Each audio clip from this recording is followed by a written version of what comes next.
Okay, now screen is visible. ના Okay, screen દેખાય છે ને? ના Okay, હવે ના just wait.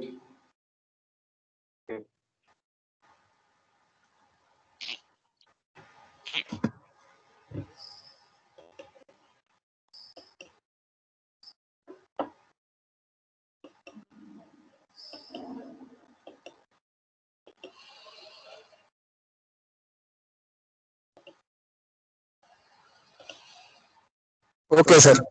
Okay, fine. તો સ્ક્રીન અને અવાજ બે સંભળાય છે ને? હા. Okay.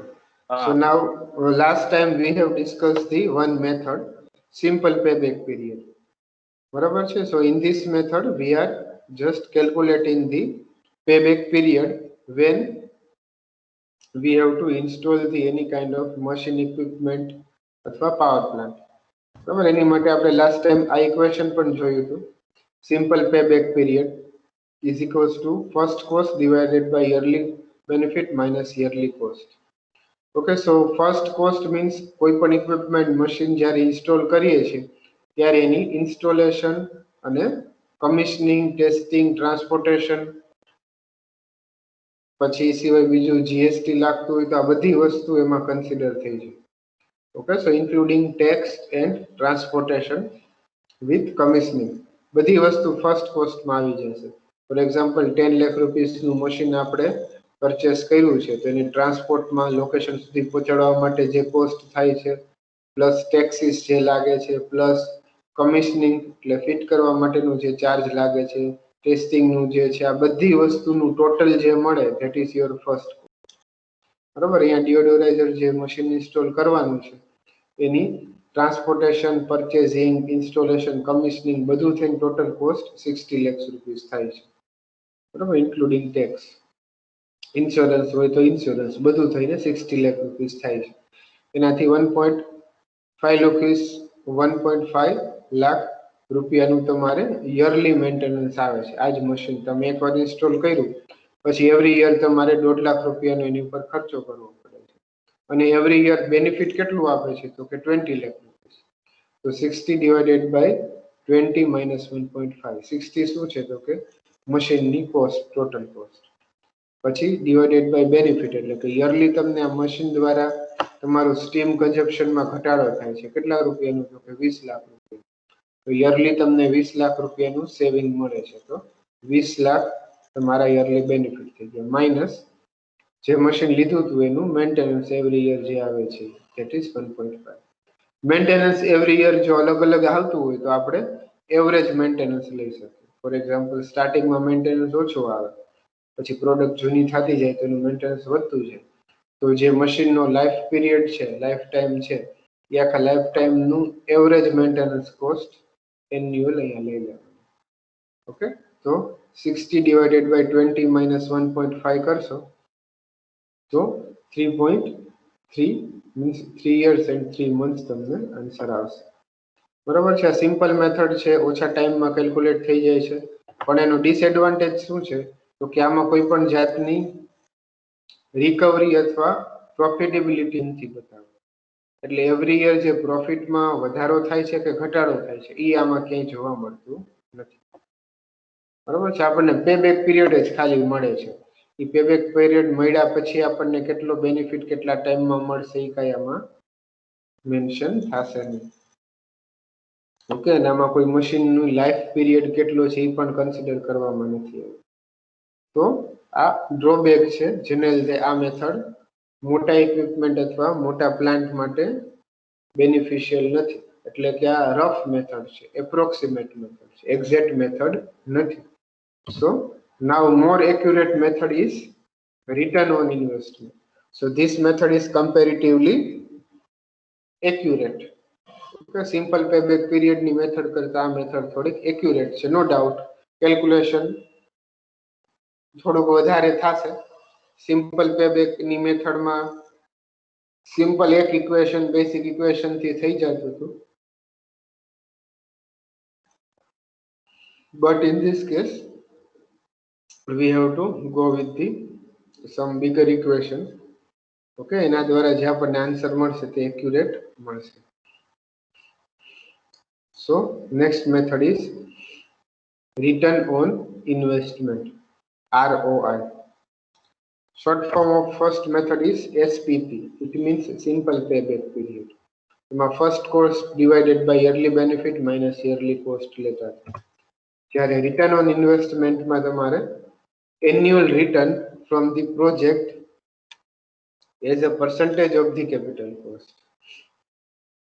બરાબર, આ વસ્તુ લેવાની છે. The annual return takes into account the cash flow over the project life and discount rate covering the total present value of ongoing cash flow to equivalent annual amount over the life of the project, which can be compared to the capital cost. ROI does not require similar project life or capital cost for compensation. This is the broad indicator of the annual return expect from the initial capital investment. એટલે કે આમાં simple એટલી વસ્તુ કહેવા માંગે છે કે તમે જે કંઈ પણ ઇન્સ્ટોલેશન કરો છો,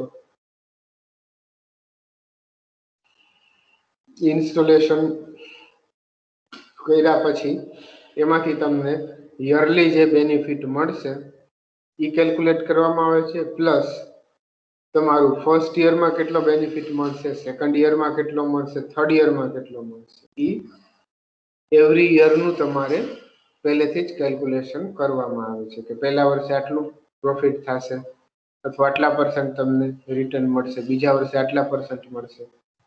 તો આ વસ્તુ તમે ફાઇન્ડ કરી શકો છો.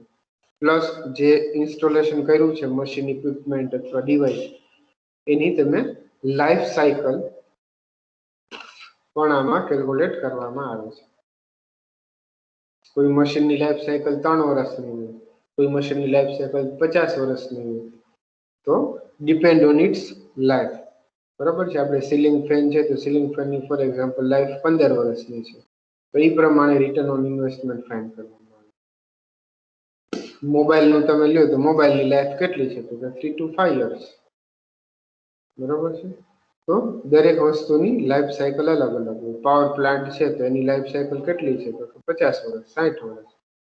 એટલે ડિપેન્ડ છે કે તમે કઈ ઇક્વિપમેન્ટ મશીન યુઝ કરો છો અથવા પ્લાન્ટ ઇન્સ્ટોલ કરો છો, એની લાઈફ સાયકલ પ્રમાણે આમાં યરલી પર્સન્ટેજ તમને કેટલું રિટર્ન મળશે એ તમારે કેલ્ક્યુલેટ કરવામાં આવે છે. સો ROI is equals to annual net cash flow divided by capital cost multiplied by 100. Simple example છે gain minus investment cost divided by investment cost. Simple example આપ્યું છે, ગેઇન કેટલું થાય છે તમને, ગેઇન મીન્સ તમને પ્રોફિટ કેટલો થાય છે. આ બધું એન્યુઅલી લેવામાં આવે છે. ફર્સ્ટ યરમાં તમારું પ્રોફિટ કેટલો થયો, ઓકે, ઇન્વેસ્ટમેન્ટ કેટલું કર્યું divided by investment. For example અહીં એક્ઝામ્પલ આપ્યું છે કે 7 લાખ રૂપીસ $7 lakh નું તમે ગેઇન કર્યું છે એટલે કે પ્રોફિટ કર્યું છે, એની સામે $5 lakh નું તમે ઇન્વેસ્ટમેન્ટ કર્યું છે. મીન્સ 7 million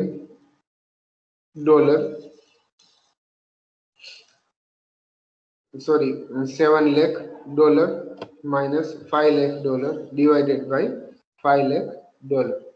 બરાબર, એટલે ડોલરમાં લીધું છે, તમે જે તમારી કરન્સી હોય એમાં લઈ શકો. ગેઇન મીન્સ તમારો પ્રોફિટ, માઇનસ ઇન્વેસ્ટમેન્ટ મીન્સ એ પ્રોફિટ કમાવા માટે તમે કેટલું ઇન્વેસ્ટમેન્ટ કર્યું છે, અને ડિવાઇડેડ બાય ઇન્વેસ્ટમેન્ટ. ઓકે, તો તમારું સિમ્પલ રિટર્ન ઓન ઇન્વેસ્ટમેન્ટ કેટલું થયું તો કે 40%. બરાબર છે. આનું ડિટેલ કેલ્ક્યુલેશન આપણે જોઈએ છીએ નેક્સ્ટ મેથડમાં. હજી આનાથી ડિટેલ્ડ કેલ્ક્યુલેશન છે. બરાબર છે. આ સિમ્પલ કેલ્ક્યુલેશન છે, પણ આમાં તમને શું મળી જશે તો કે યરલી તમારે કરવું પડશે. યરલી ગેઇન કેટલું થયું, યરલી ઇન્વેસ્ટમેન્ટ કેટલું divided by investment cost. Okay, તો તમને પર્સન્ટેજમાં આઉટપુટ મળી જશે. So it does not take account the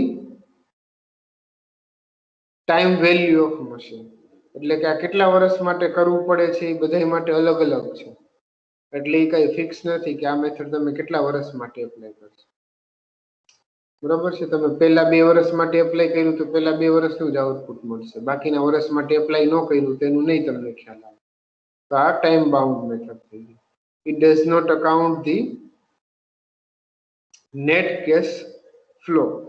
બરોબર, એટલે તમને કેશ ફ્લો કેટલા ટાઈમ માટે લાગશે અને યરલી કેશ ફ્લો થાય છે એની એક્ઝેક્ટ વેલ્યુ તમને ખ્યાલ આવશે નહીં. ફોર એક્ઝામ્પલ, ગેઇન પહેલા વર્ષે $7 લાખ નો થયો, બીજા વર્ષે ગેઇન એનાથી વધારે પણ થાય અને ઓછો પણ. પણ ઇન્વેસ્ટમેન્ટ કોસ્ટ તો એ મે બી વધારે પણ હોય અને ઓછી પણ હોય. ઓકે, તો ગેઇન ના સામે ઇન્વેસ્ટમેન્ટ કોસ્ટ ઓછી છે તો તમને 40% નો પ્રોફિટ થયો. બરોબર, તો પહેલા વર્ષે તમને 40% નો પ્રોફિટ થયો, બીજા વર્ષે એનાથી ઓછો પણ પ્રોફિટ થાય અને વધારે પણ થાય. That is depend on next year profit. પહેલા વર્ષમાં તમે 7 lakh rupees, for example $7 lakh નો તમને ફાયદો થયો અને એની માટે તમે $5 લાખ નું ઇન્વેસ્ટમેન્ટ કર્યું, તો તમને 40 લાખ રૂપિયા, સોરી 40%, એટલે કે $2 લાખ, એટલે કે 40% તમને સેવિંગ મળ્યો. બીજા વર્ષે ફોર એક્ઝામ્પલ ગેઇન $7 લાખ ની જગ્યાએ $6 લાખ થઈ ગયો અને ઇન્વેસ્ટમેન્ટ $5 લાખ ની જગ્યાએ $7 લાખ થઈ ગયો. તો તમને લોસ જશે, પર્સન્ટેજમાં આઉટપુટ મળશે પણ એ માઇનસમાં મળશે, એટલે લોસમાં જશે. બરાબર, આમાં પર્સન્ટેજ છે 40% છે, એ શેમાં છે? પ્લસમાં છે, ઇટ મીન્સ પ્રોફિટ થયો. પણ આ પર્સન્ટેજ જો માઇનસમાં આવે તો ઇટ મીન્સ એટલો લોસ ગયો. બરાબર છે, તો પ્રોફિટ થશે કે લોસ થશે, that you can easily calculate in form of percentage. કે ખાલી 5% તમને પ્રોફિટ થાય છે તો 5% પ્રોફિટ તો તમને બેંકમાં ઇન્વેસ્ટમેન્ટ કરવામાંથી પણ મળશે, તો એવું તમારે ઇન્વેસ્ટમેન્ટ કરાય નહીં. ઓકે, તો આમાંથી તમને ખ્યાલ આવશે કે પર્સન્ટેજ પ્રોફિટ થશે એવરી યર કે પર્સન્ટેજ લોસ થશે. પર્સન્ટેજ પ્રોફિટ થશે તો કેટલો થશે અને લોસ થશે તો કેટલો થશે, એવરી યર અલગ અલગ આવશે. ઓકે, તો આ મેથડમાં તમે એવરી યર પ્રોફિટ લોસ કેટલા પર્સન્ટેજ છે રિટર્ન ઓન ઇન્વેસ્ટમેન્ટના ફોર્મમાં તે તમે ફાઇન્ડ કરી શકશો.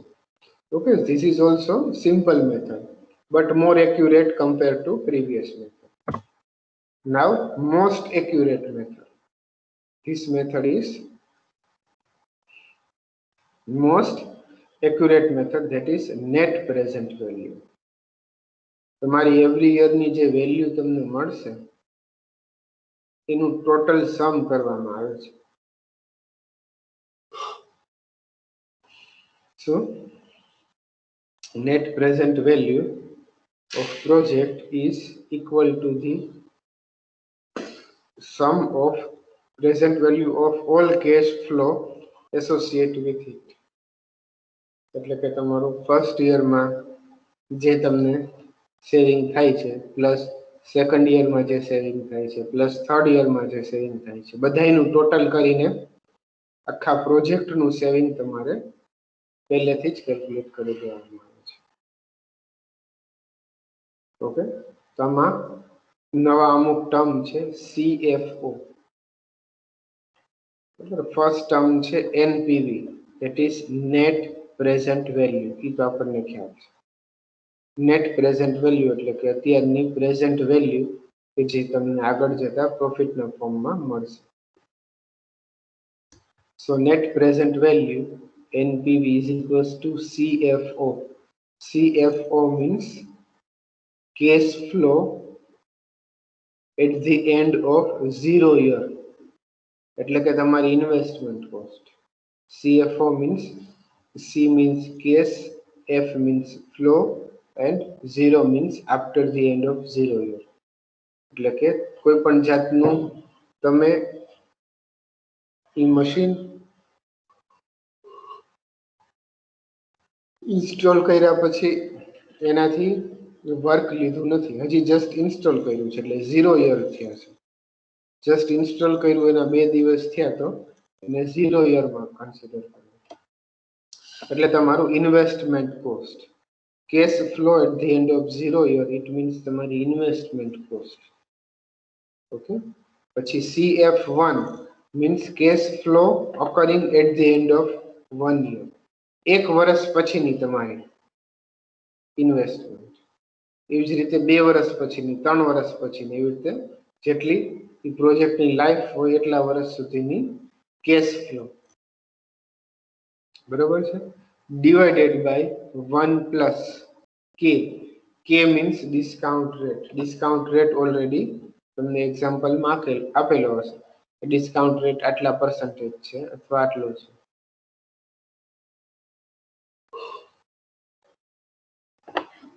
નેક્સ્ટ છે લાઈફ ઓફ ધ પ્રોજેક્ટ. બરોબર, ધેટ ઇઝ એન. બરોબર છે, 1 યર, 2 યર, એવી રીતે એન યર એટલે કે તમારી લાઈફની પ્રોજેક્ટ સપોઝ 10 યર છે તો એન ની જગ્યાએ 10 આવે. અહીંયા કે પ્લસ 1:1 એવી રીતે કે પ્લસ 1:n એટલે કે 10 સુધી લેવાનું તમે. આ 1 સ્ટેપ થયું, આ સેકન્ડ સ્ટેપ થયું, એવી રીતે 10 સ્ટેપ, 11 સ્ટેપ લેવાના. ફર્સ્ટ સ્ટેપ તો 0 નું આવી ગયું. બરોબર, અહીંયા પ્લસ ઓર માઇનસ આવશે. અને અહીંયા આ ફર્સ્ટ યરની investment cost divided by 1 plus discount rate અને એનું 1 યરનું 1 પ્લસ સેકન્ડ યરનું cash flow divided 1 plus discount rate અને રેસ ટુ 2. એવી જ રીતે third year, at the end of third year cash flow divided by 1 plus discount rate divided by 2, 3, 4 જે રીતે આવતું હોય તે કન્ટિન્યુઅસ લેવાનું. Discount rate K evaluating the present value of the expressed future cash flow should reflect at the risk of the project. The discount rate છે એ પ્રોજેક્ટનું risk અને પ્રોજેક્ટની પ્રેઝન્ટ વેલ્યુ પ્રમાણે આઈડેન્ટિફાઈ કરવામાં આવે અને એ દર વર્ષે ફિક્સ હોય છે. That discount rate is fixed for every year. દરેક વર્ષે ફિક્સ્ડ હોય છે. બરાબર છે? એક એક્ઝામ્પલ લઈએ, વધારે ખ્યાલ આવશે એક્ઝામ્પલથી. જે તમે ઇન્વેસ્ટ કરો છો તેને CFO માં લેવાનું.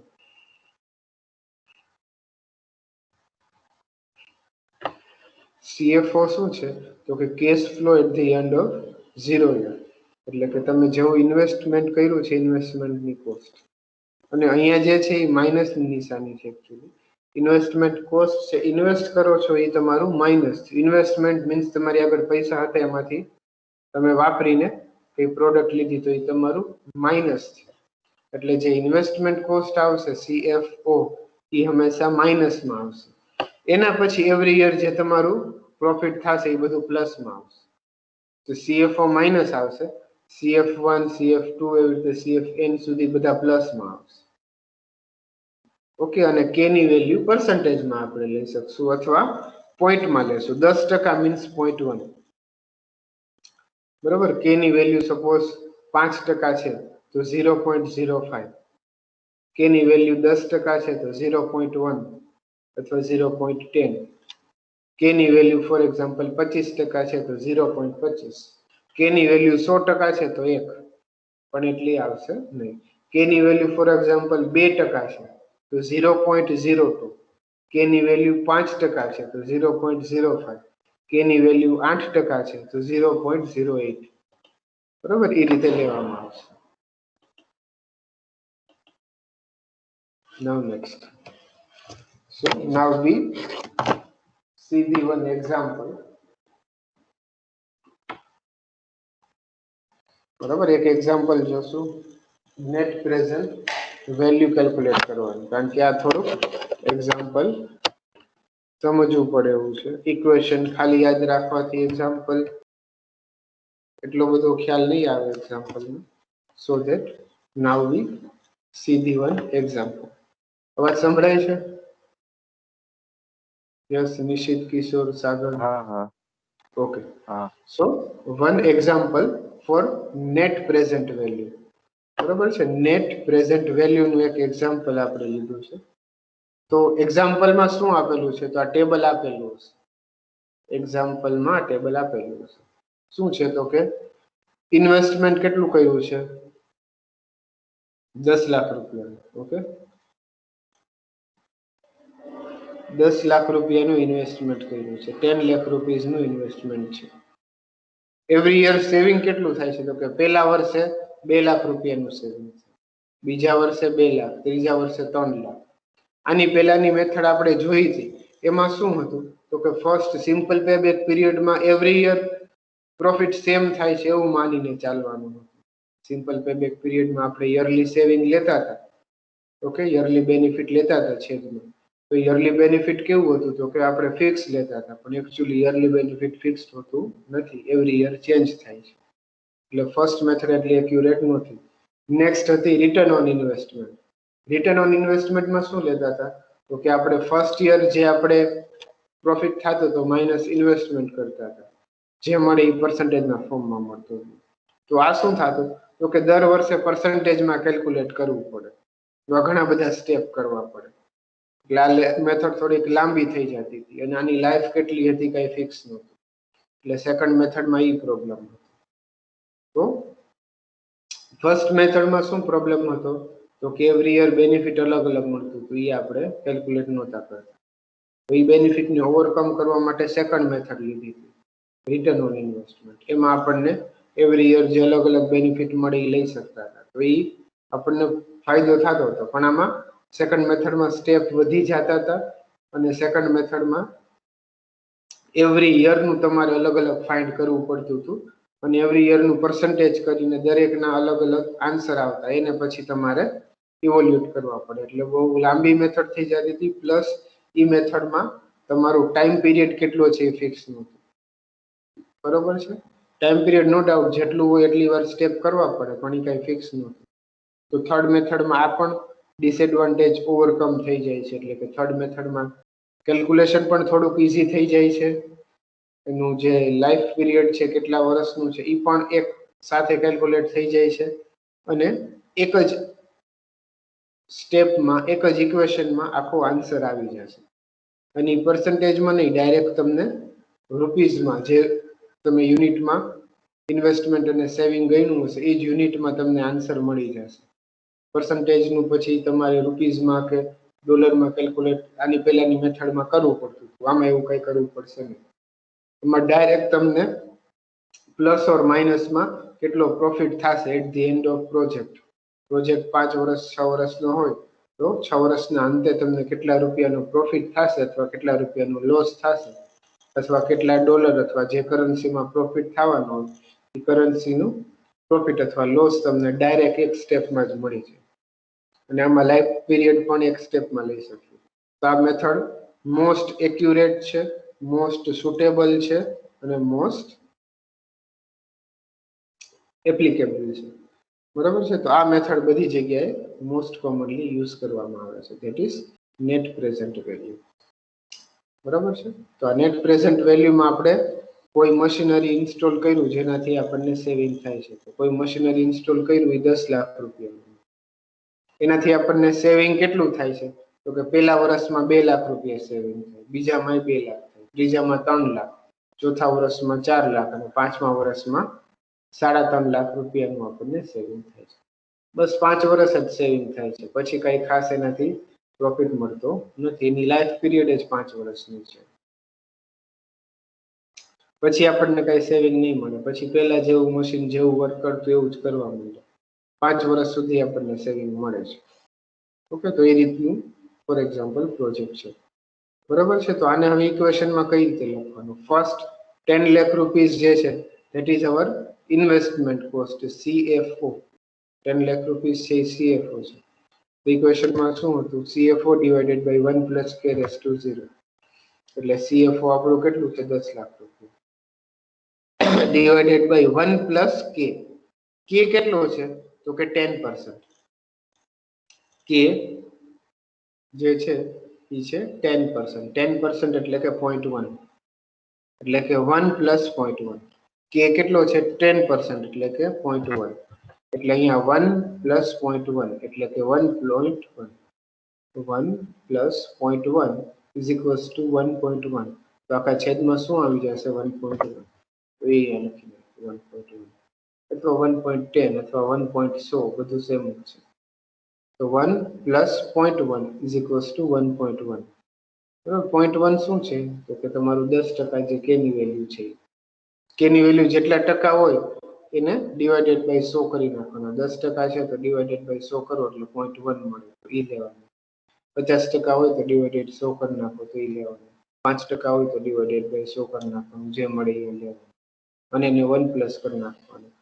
10% છે તો 10 divided by 100 is equals to 0.1. તો 1 plus 0.1 is equals to 1.1 raise to 0.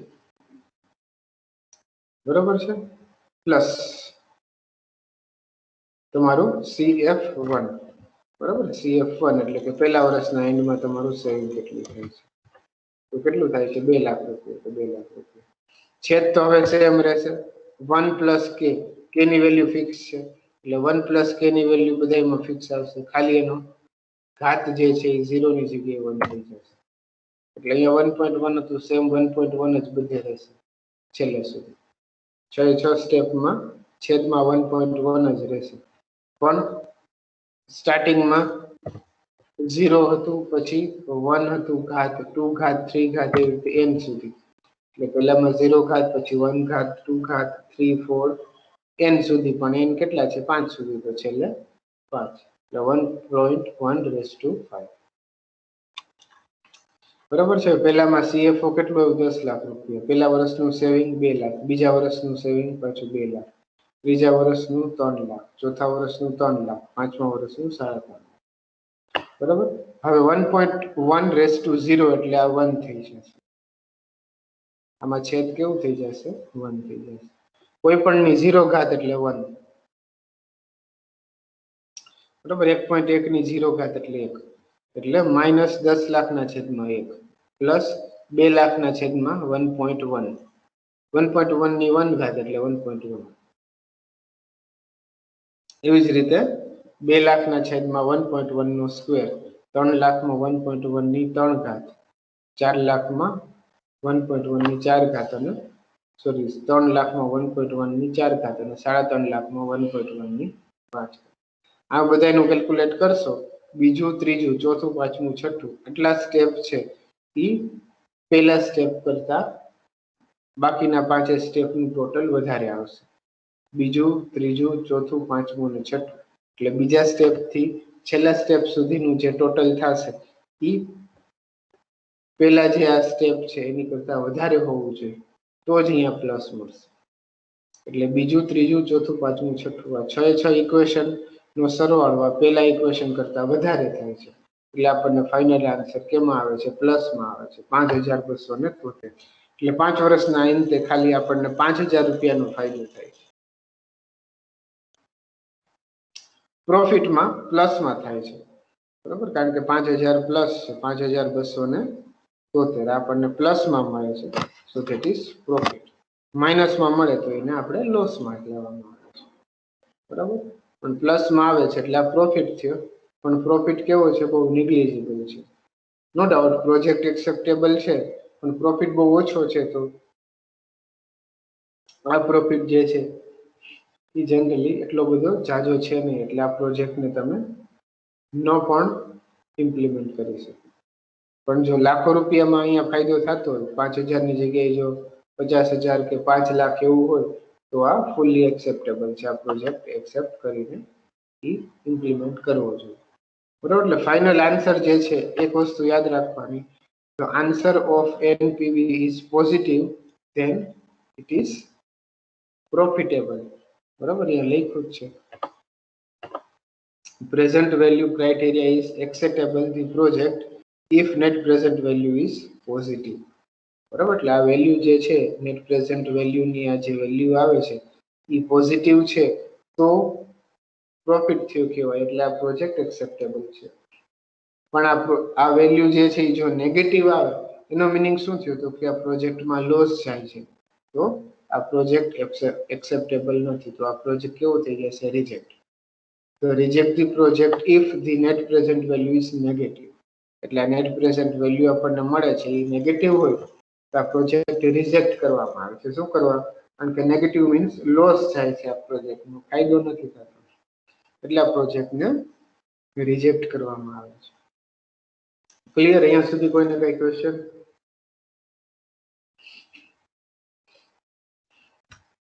ના.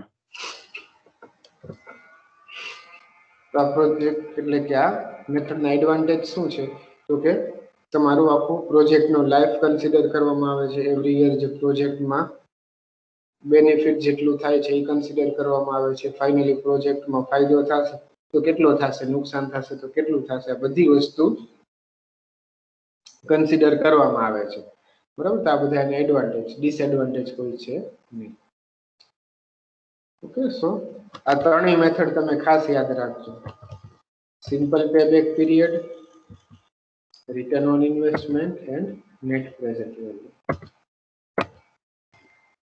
ઓકે, સો એમસીક્યુ આમાંથી ઘણા બધા ત્રણેય મેથડમાંથી પૂછે છે. નેક્સ્ટ સેન્સિટિવિટી અને risk analysis, that we will discuss next time. બરાબર છે? સેન્સિટિવિટી અને એનાલિસિસ આપણે નેક્સ્ટ ટાઈમ ડિસ્કસ કરીશું.